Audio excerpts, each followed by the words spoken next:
മറുപടിയാണ് നമ്മുടെ പ്രിയപ്പെട്ട രേണു ചേച്ചി കമന്റ് ഇട്ടവർക്ക് കൊടുത്തിരിക്കുന്നത്. ഹലോ കൂട്ടുകാരെ, എല്ലാവർക്കും നമ്മളുടെ പുതിയൊരു വീഡിയോയിലേക്ക് ഒരിക്കൽ കൂടി സ്വാഗതം. എന്താണല്ലേ നമ്മളിപ്പോ ഈ കേട്ടോണ്ടിരിക്കുന്ന വാർത്തകളൊക്കെ അല്ലെ, ഇതൊക്കെ സത്യമാണോ ശരിക്കും? ഇത് ശരിക്കും സത്യം അല്ലെന്നാണ് എനിക്ക് തോന്നുന്നത്. കാരണം ഇന്നലെ രേണു സുധി എന്ന ഇൻസ്റ്റാഗ്രാം അക്കൗണ്ടിനകത്ത് രേണു തന്നെ എന്താ പറയാ ഒരു റീൽസ്, ഡാൻസിന്റെ ഒരു റീൽസ് പോസ്റ്റ് ചെയ്ത് ഇട്ടിട്ടുണ്ടായിരുന്നേ. അപ്പൊ അതിനകത്ത് ഏതോ ഒരു ചേച്ചി വന്ന് കമന്റ് ചെയ്തിട്ടുണ്ട്, നിങ്ങൾക്ക് ക്യാൻസർ അല്ലേ, അങ്ങനെ എന്തോ ഒരു കമന്റ് അവിടെ ഇട്ടിട്ടുണ്ട് കേട്ടോ. അപ്പൊ അതിന് റിപ്ലൈ ആയിട്ട് നല്ല ഒന്നാന്തരം മറുപടിയാണ് നമ്മുടെ പ്രിയപ്പെട്ട രേണു ചേച്ചി കമന്റ് ഇട്ടവർക്ക് കൊടുത്തിരിക്കുന്നത് കേട്ടോ. ആ കമന്റ് ഇട്ടേക്കുന്ന ആ ഒരു നല്ല റിപ്ലൈയും ആ കമന്റ് ഇട്ടേക്കുന്നതും എല്ലാം ഞാനൊന്ന് ഇവിടെ കാണിച്ചേക്കാം ഈ വീഡിയോക്ക് താഴെ കേട്ടോ, നിങ്ങൾ നോക്കിയിരുന്നാൽ മതി. അപ്പൊ അതിൽ നിന്നും എനിക്ക് മനസ്സിലാവുന്നത് അവർക്ക് ക്യാൻസറോ കാര്യങ്ങളോ ഒന്നുമില്ലെന്നാണ്. സോഷ്യൽ മീഡിയയിൽ പരന്നുകൊണ്ടിരിക്കുന്ന ഒരു വാർത്തയാണ് രേണു സുധിക്ക് ബ്രസ്റ്റ് ക്യാൻസർ ആണെന്ന്. ഒരു കാര്യം ഞാൻ ഒന്നും കൂടെ പറഞ്ഞോട്ടെ, ഇത് തമാശയ്ക്കോ അല്ലെ ചുമ്മാ ആരെങ്കിലും വേദനിപ്പിക്കാൻ വേണ്ടിയോ പറയേണ്ട ഒരു കാര്യമല്ല ക്യാൻസർ എന്നുള്ളത്.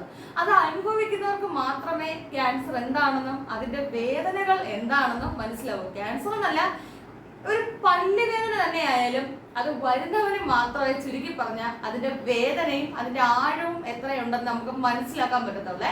അപ്പൊ ഒരു പക്ഷേ അവർക്ക് ക്യാൻസർ ഉണ്ടെന്ന് തന്നെ ഇരിക്കട്ടെ, മറ്റുള്ളവർ എന്തിനാണ് അത് ആസ്വദിച്ച് വീഡിയോ ചെയ്ത് എന്തിനാണ് ചെയ്യുന്നത്? അപ്പൊ നിങ്ങൾ വിചാരിക്കും, നീ എന്തിനാണ് ഇവിടെ വന്നിരുന്ന് വലിയ പ്രസംഗിച്ച്, നീ എന്തിനാണ് ഈ വീഡിയോ ഒക്കെ ചെയ്യുന്നത്? അപ്പൊ നിങ്ങൾ എന്നോട് ചോദിക്കും അല്ലേ, ഞാൻ ചുമ്മാ പ്രസംഗിച്ച് വീഡിയോ ചെയ്യുമല്ല കേട്ടോ. ഞാൻ ഈ രേണു സുധി എന്ന് പറഞ്ഞ വ്യക്തിയെ എനിക്കറിയാവുന്നത് കൊല്ലം സുധിച്ചേട്ടന്റെ വലിയൊരു ബിഗ് ഫാൻ ആയിരുന്നു കേട്ടോ. ഞാനും എന്റെ ഹസ്ബൻഡും ഒക്കെ. അപ്പൊ സ്റ്റാർ മാജിക് എന്ന് പറഞ്ഞ പരിപാടി തുടങ്ങിയത് ഡെമാപ്പട എന്ന് പറഞ്ഞ പേരിലുള്ളപ്പോൾ തന്നെ, തുടങ്ങിയ സമയം മുതൽ തന്നെ ഞാനും എന്റെ ഹസ്ബൻഡും ഒക്കെ കാണുന്ന ഒരു പരിപാടിയാണ്. ടി വിയിലല്ല, യൂട്യൂബിൽ തന്നെ സ്റ്റാർ മാജിക് അപ്ലോഡ് ചെയ്യുമ്പോൾ നമ്മൾ കാണുന്ന അതിനകത്ത് ഒരു ദിവസത്തെ എപ്പിസോഡിനകത്ത് സുധിച്ചേട്ടൻ ഫാമിലിയെ കൊണ്ടുവന്നിട്ടുണ്ടായിരുന്നു.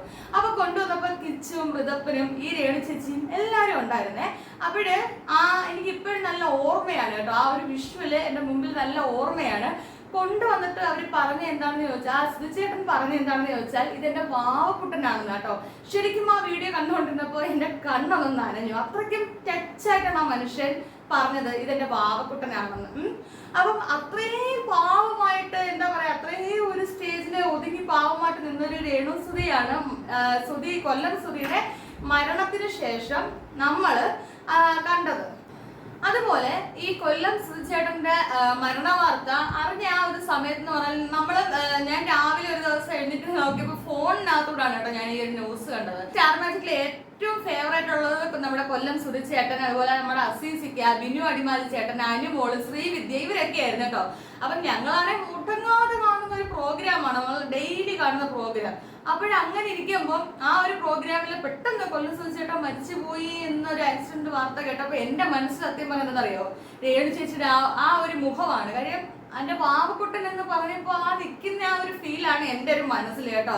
അപ്പൊ ഞാനിവിടെ എന്റെ അച്ചായി എടുത്ത് ചോദിച്ചൊരു ചോദ്യം എന്താ അറിയാമോ, അയ്യോ എന്റെ അച്ചായി കൊല്ലം സുധി മരിച്ചു പോയി, ഇനി ശരിക്കും പറഞ്ഞാൽ ആ ചേച്ചി ഇനി എന്ത് ചെയ്യും, ഇനി എങ്ങനെ ജീവിക്കും, ഒരു കഷ്ടം, അതൊരു പാവം പിടിച്ച ചേച്ചിയല്ലേ, അങ്ങനെയൊക്കെ ആയിരുന്നു നമ്മുടെ എന്റെ നല്ല ഒട്ടുമിക്ക എല്ലാ മലയാളികളുടെയും ചിന്ത അങ്ങനെ ആയിരുന്നു കേട്ടോ.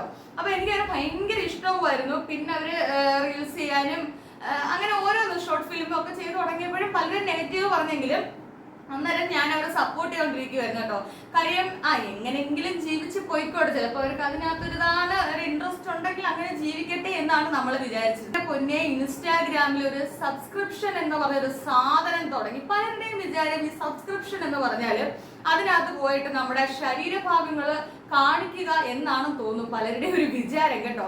അവ കാശ് കൊടുത്ത് കാണാൻ കുറെ മനുഷ്യന്മാരും ഉണ്ടല്ലോ, അതാണല്ലോ ഇങ്ങനെയൊക്കെ നമ്മളെ ചേച്ചിമാർ കാണിച്ചു കൊടുക്കുന്നത് അല്ലേ. ഇൻസ്റ്റാഗ്രാമിൽ സബ്സ്ക്രിപ്ഷനകത്ത് ഈ രേണു എന്ന് പറഞ്ഞ ഈ ചേച്ചി കാണിക്കാൻ തുടങ്ങിയ പരിപാടികൾ കണ്ടപ്പോഴത്തെ എനിക്ക് മടുത്തു. പിന്നെ ഇവരെ സപ്പോർട്ട് ചെയ്യുന്ന എല്ലാ പരിപാടിയും ഞാൻ നിർത്തി കേട്ടോ. പിന്നെ സത്യം പറഞ്ഞാൽ രേണു സുധി എന്നുള്ള ലാസ്റ്റ് ആ വാല് പോലും എനിക്ക് കേൾക്കാൻ ഒരു താല്പര്യമില്ല. എന്റെ ഇൻസ്റ്റാഗ്രാമിൽ ഇവരുടെ വീഡിയോസ് വരുമ്പോൾ ഞാൻ എങ്ങനെയെങ്കിലും അങ്ങ് അടിച്ചു മാറ്റും കേട്ടോ. എനിക്ക് അത്രയ്ക്ക് ഇഷ്ടമല്ലതായിപ്പോയി. അപ്പൊ അങ്ങനെ ഇരിക്കുമ്പോഴാണ് ഇന്നലെ മുതൽ ഈ ഒരു കാര്യം യൂട്യൂബിലായാലും ഇൻസ്റ്റയിലായാലും ഇങ്ങനെ പോയിക്കൊണ്ടിരിക്കുന്നത്. രേണു സുധിക്ക് ബ്രസ്റ്റ് ക്യാൻസർ ആണ്. പിന്നെ കുറെ യൂട്യൂബേഴ്സുമാർ അത് വീഡിയോ എടുത്തിടുന്നു, അങ്ങനെയാണ് ഇങ്ങനെയാണ് ഒക്കെ പറഞ്ഞിടുന്നുണ്ട് കേട്ടോ.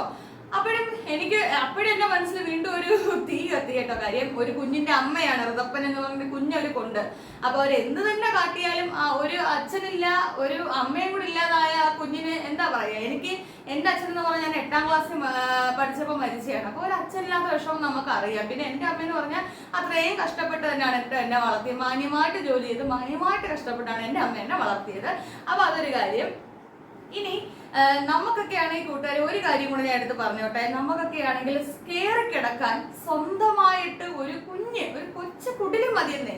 ആ ഒരു വീട് നമുക്ക് സ്വന്തമായിട്ടുണ്ട്.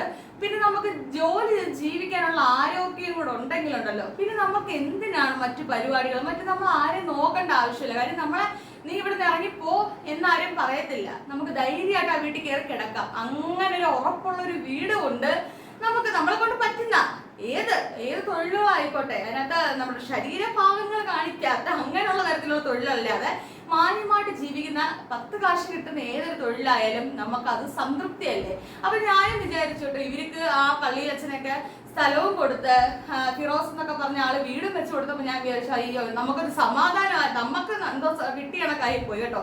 അപ്പൊ ഞാൻ വിചാരിച്ചു ദൈവമേ ആദ്യം വീട് കിട്ടി, ഇനി ഒരു ജോലിയും കൂടെ ഒക്കെ ആയി കഴിഞ്ഞാൽ മാന്യമായിട്ട് ജീവിക്കാലോ, ആരെയും നോക്കണ്ടല്ലോ അവർക്ക് എന്നൊക്കെ വിചാരിച്ചെടുക്കുക. അപ്പൊ അവർക്ക് വീടോ എന്താ പറയണ്ടേ, അവർക്ക് വീടോ മറ്റു ജോലിയോ ഒന്നും അല്ല വേണ്ട. അവർക്ക് ഫെയിം, അതായത് അവർക്ക് എങ്ങനെയെങ്കിലും ഒന്ന് ഫേമസ് ആവുക. അപ്പൊ ഇതൊക്കെ ആയിരുന്നു എനിക്ക് തോന്നുന്നു ആ രേണു ചേച്ചിയുടെ മൈൻഡില്. അതപ്പോ എന്തായാലും ബിഗ് ബോസിലൊക്കെ പോയി ഫേമസ് ആവുകയും ഇപ്പൊ എങ്ങനെ നിൽക്കുന്നുണ്ട്. ഇപ്പൊ ഒരു മര്യാദ ഇല്ലാതെ തെറുവിളിയാണ് കേട്ടോ. എന്തൊരു കമന്റ്സ് ഒക്കെ ആൾക്കാർ ഇടുന്നത് സത്യമാണ്, വളരെ മോശമാണ്. എങ്കിലും ഇവര് റിപ്ലൈ കൊടുക്കുന്ന അതിലും മര്യാദഘട്ട രീതിയിൽ എന്തൊരു വൃത്തിയുടെ കൊച്ചു പിള്ളേരൊക്കെ നമ്മുടെ കൂടി ഇരിക്കുകയാണെങ്കിൽ ഇവരുടെ വീഡിയോ ഒന്നും നമുക്ക് കാണാൻ പറ്റത്തില്ല. അവർക്ക് ശരീരഭാഗം ഒക്കെ കാണിച്ചോളാൻ വയ്യാത്തൊരു വെപ്രാളമാണ് കേട്ടോ. അതിനിടയ്ക്കാണ് ഇപ്പൊ ഇവരെ പറ്റി ബ്രസ്റ്റ് ക്യാൻസർ എന്നൊക്കെ പറയുന്നത്. ഇനി ഒരു കാര്യം പറഞ്ഞോട്ടെ, നമ്മളൊരു അബദ്ധത്തിൽ പോലും ഒരാൾക്ക് ഇങ്ങനെ ഒരു അസുഖം, ക്യാൻസർ എന്ന് പറഞ്ഞൊരു അസുഖം പേര് കള്ളത്തരത്തിന് പോലും പറയാൻ നിൽക്കരുത് കേട്ടോ. കള്ളത്തരമാണെങ്കിൽ ഇനി അവർക്ക് അങ്ങനെ ഒരു അസുഖം ഉണ്ടെങ്കിൽ ദൈവത്തിന്റെ സഹായം കൊണ്ട് അത് മാറാൻ നമുക്ക് പ്രാർത്ഥിക്കാം കേട്ടോ. അപ്പൊ എനിക്ക് ഞാൻ ഇങ്ങനെയുള്ള വീഡിയോകളൊന്നും ചെയ്ത ഒരാളല്ല. നമ്മുടെ ചാനൽ എടുത്ത് നോക്കുവാണെങ്കിൽ നിങ്ങൾക്ക് മനസ്സിലാവും. നമ്മുടെ ലൈഫ് സ്റ്റൈൽ, നമ്മുടെ ജീവിതത്തിലെ കാര്യങ്ങളും ഡെയിലി വ്ലോഗ്സ് ചെയ്യുന്ന ഒരു വ്യക്തിയാണ് ഞാൻ കേട്ടോ. പിന്നെ ഇങ്ങനെയുള്ള വീഡിയോകൾ ഞാൻ ചെയ്യുന്നത് എന്താണെന്ന് ചോദിച്ചാൽ എനിക്ക് കുറച്ച് ഇമോഷണൽ ആയിട്ടുള്ള ഒരു വ്യക്തിയാണ് ഞാൻ കേട്ടോ. അപ്പൊ ഇതൊക്കെ കാണുമ്പോൾ എനിക്ക് ഭയങ്കര ടച്ച് ചെയ്യും. എനിക്ക് പ്രതികരണ ശേഷി ഇത്തിരി കൂടുതലാണ്, എനിക്ക് പ്രതികരിക്കാതിരിക്കാൻ പറ്റില്ല. അപ്പൊ ഇങ്ങനെയൊക്കെയുള്ള കാര്യങ്ങൾ കാണുമ്പോൾ ഞാൻ എന്തായാലും പ്രതികരിച്ച് വീഡിയോ ചെയ്യും കേട്ടോ. അതിനിപ്പോ ആര് നെഗറ്റീവ് കമന്റ് ഇട്ടാലും പറയാനുള്ളത് പറയാം. അപ്പൊ ഒരു കാര്യം പറയട്ടെ, ക്യാൻസർ എന്നൊരു കാര്യം അവർക്ക് ഉണ്ടെങ്കിൽ അത് ഭഗവാന്റെ അനുഗ്രഹത്തിൽ മാറട്ടെ എന്ന് പ്രാർത്ഥിക്കുന്നു. ഇനി ആരെങ്കിലും കള്ളത്തരം പറഞ്ഞാണോ, ഇനി അവര് തന്നെ ഇതൊരു എന്താ പറയാ നെഗറ്റീവ് കമന്റ്സ് അവരിൽ നിന്ന് മാറാൻ വേണ്ടി അവര് തന്നെ കള്ളത്തരം പറഞ്ഞാണെങ്കിൽ ഭഗവാൻ അത് നോക്കട്ടെ, തീർച്ചയായിട്ടും അതിനുള്ള ഫലം കിട്ടും. അത്രേ നമുക്ക് പറയാനുള്ളൂ. അപ്പം ആരും ഒരു രോഗവും ഉണ്ടെന്ന് കള്ളത്തരം പറയരുത് എന്ന് മാത്രം എനിക്കിവിടെ പറയാനുള്ളൂ കേട്ടോ. അപ്പൊ ഓക്കെ കൂട്ടുകാർ, വേറൊരു വീഡിയോ ആയിട്ട് കാണുന്നതായിരിക്കും. ബൈ.